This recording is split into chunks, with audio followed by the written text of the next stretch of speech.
Good morning, everyone. Today is September 10th, 2020, and I'm Keith from the Complex Couple. This is a little new. Typically, I'm always making a video with my beloved, but unfortunately, we've just been kind of busy the last few weeks and have focused on getting the house sold, stuff put in storage, and a number of other things that are in the process of needing to be complete before we leave Maine. So right now I'm sitting here in an area in eastern Maine, not very far from where I'm staying. It's kind of untouched by COVID-19 and the current movement of, I guess, what you could call social dysfunction within our society. So I'll try to touch on a few things real quick and maybe touch on some other things that just kind of come to mind. So I apologize for my appearance. I just basically got up this morning out of bed and threw some clothes on and took Anubis outside and then decided to take a quick little ride, get a coffee, and then I decided to make this video. So what is going on? Well, the house is sold. Stuff is in storage. We are staying at the summer house. We completed some projects at the summer house that needed to be done, painting of the decks and some other things just to kind of participate, keep the place maintained as best we can with the time that we have. We've been hiking.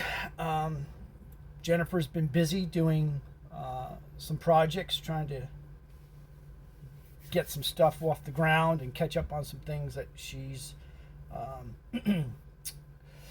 I don't want to say kind of forgotten about, but just things that were on the back burner. Anubis and I are kind of hanging out more. We've been traveling a little bit, wandering as we call it. And for you guys that are unfamiliar with Eastern Maine, along the coast, or what they call Down East Maine, it's really a great place. People are extremely friendly. There's not a lot around here, but if you're an outdoor person, you can enjoy the small mountains that they have here, Acadia Park, and some other places along the coast that are just hard to describe. You'd have to really see them. This area is kind of untouched by social unrest and COVID-19. You know, people are wearing masks and they are practicing social distancing. But outside of that, it's kind of feels untouched. It doesn't feel like there's a lot of craziness going on in the world right now. I think poverty, economic struggle has always been a part of this area. You have loggers and lobstermen and that kind of stuff. But there's not a lot of industry here as far as I know. I'm not an expert on the subject, but it's obvious that if you live out here, life could be a struggle. So what's going on? Well, I've got a couple more weeks here, and I'll be taking Anubis in this van with the stuff that we're bringing on our trip and head it down to my home state. And I'll be building a big bed frame for this van with a buddy of mine. And I ordered a fan, a push-pull fan, and a good one from Solartown, with the expectation that it would probably be there within a week or two. And I ordered it. They withdrew the money from my account, which was $300, which is a pretty good deal for the fan that I bought. Saved me almost $100. About 24 hours after I made the order online, I received an email from the company saying that they were backlogged and the order was unfortunately not going to be available for 3 to 4 weeks before they would even ship it out. So that's kind of put a monkey in my toolbox with the expectation that I was going to have it in a couple of weeks at the longest, and I'd get it put in, and in the beginning, first week of October, I could leave and go where I needed to go to take care of some other business and have all this done.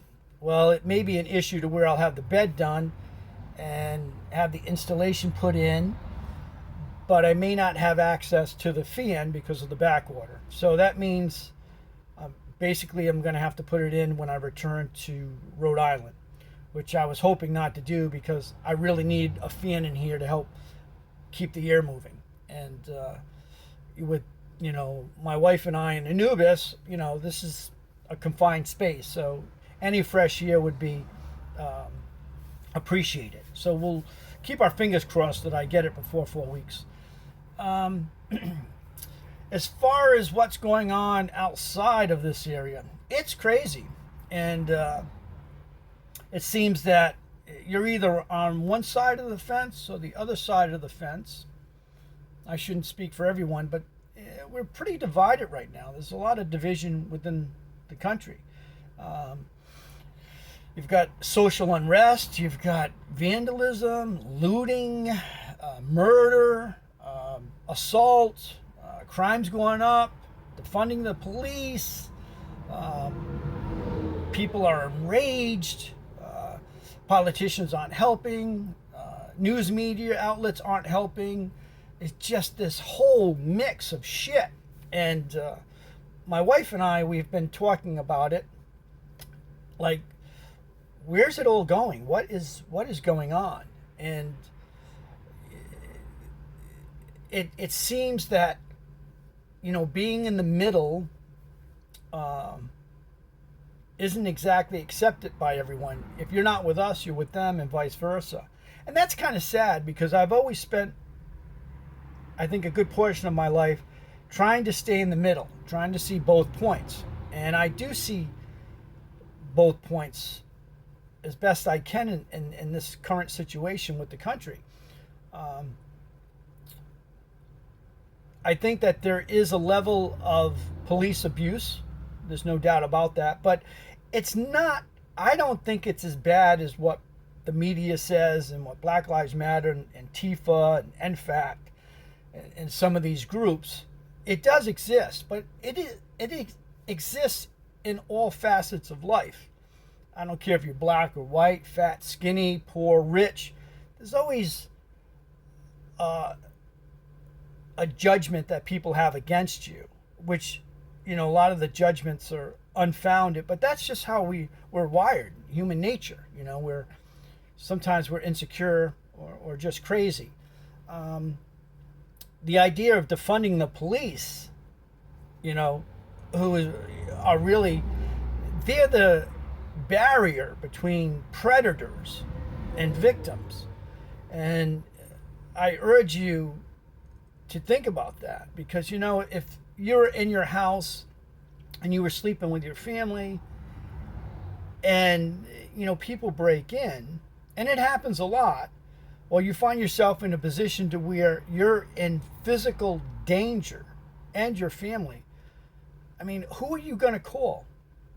Now, I know a lot of people say, well, we're only talking about bad cops. Well, it's true. You are talking about bad cops, but there are a lot more good cops than bad cops. I don't care what anyone says. And I believe that because I think there's a lot more goodness in the world than there is evil. Evil exists, but I feel that there's more kindness and goodness in the world than what a lot of people will make out to be for their own agendas. It's kind of sad that, we're going to have this type of social unrest and allow groups to basically destroy private property, state property, federal property, to face monuments. We have a history like every other nation in the world, and some of it's good and some of it's bad. But you can't erase your history. That's kind of like saying, well, I was an alcoholic, but I quit drinking, so it no longer exists. We know that's not true. Sometimes having things like that in our history is a good thing. It's a reminder of where we've come from, the strides that we've made to become a better society, a better race, a better human being. So I think the idea that you're just going to tear down monuments, destroy the police departments, or defund them, I think it's not in the best interest of the country, for sure. There are a lot of people who are very passionate about this whole situation, and they mean well. But then there are other people or other groups that are using this as an advantage to push their own agenda. Predators are predators. I don't care what anyone says. The idea of not having an effective, aggressive police department doesn't sit well with me. I have quite a few friends that are cops, and I will be honest with you. Most of them are excellent human beings, never mind police officers. They actually care about their job. I won't say every single one of them, but that's hard when you have that many people doing that kind of work. It's not an easy conversation to have, and it's one of those kind of conversations that can be very explosive.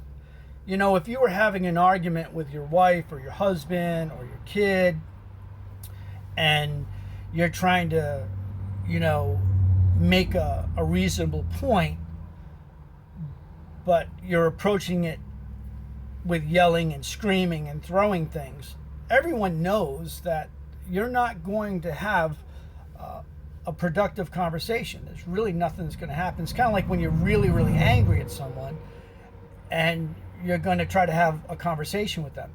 You kind of got to wait and cool things off and think about what you're going to say, so you say it in a respectful way. Mean what you say, but don't be mean when you say it.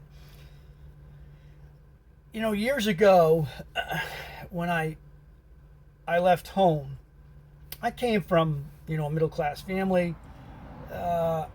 It wasn't a great upbringing. I would consider my mother racist. She was raised in the South by hillbillies, and they were extremely racist, and they used the N-word without thought. I knew it wasn't right, but I also knew that that culture of who they were, they just didn't know any better, and they weren't going to change. I don't think they were mean people. They just haven't evolved. You know, their experiences were different. You know, as a human being, you do have the right to feel whichever way you want to about any subject. And you even have the right to be racist without being disrespectful. I know that's a hard thing to comprehend, like, well, you're racist, that's just wrong. Well, it is in your mind, but just because it is in your mind doesn't make it in everyone else's mind. Your right may not be right to them, and your wrong may not be wrong to them. It's just how it is. In some ways, we have kind of pushed aside the idea of being different or not being, you know, on the same, you know, the same wavelength or frequency that you know, one group is. I always find a little positive and a little negative in every group or society, or, you know, whatever you want to say. You know, it goes along the lines like all Muslims are horrible people. Well, we know that's not true. There are great Muslims, but we know that there's, you know, individuals within that culture that use that culture as a tool to promote their violence and their agenda. And the same applies to Black Lives Matter, the KKK, and, you know, you have to deal with that, you know, as you go along, kind of on an individual basis. I'm kind of sad by what I see and the division within the country, and, you know, how the news outlet are portraying these situations. I mean, in one way I'm glad that it's been brought up, but I'm not very happy with the way that we're dealing with that. I think that our forefathers would probably look at the situation and be a little sad about what's going on here, you know? I mean, you know, we want to take statues down, and we want to do this and we want to do that. And it's really early to make those decisions, because I think they're based off of this emotional unrest that's going on and not so much logic. There has to be a better way to approach this. And I don't see the leadership that I want. It's kind of funny that, you know, we have 335 million Americans in this country, and Donald Trump and Joe Biden are the only candidates that we really have. And I'm not picking sides here. It's just that, God, you think that, where's the Abraham Lincolns of the world? Where the hell are they? Be nice to have a person that has a lot of integrity, and speaks for all the people and not just one group. I would say that between the Democrats and the Republicans now, I'm pretty disgusted with both parties. And I think that we have a long way to go. I would advise people to not spend too much time dwelling on all the negativity. Find something positive to do. Spend time with your loved ones, your dog, stay healthy, eat right. And I'm really feeling for a lot of Americans now because of COVID-19. That's a whole other issue.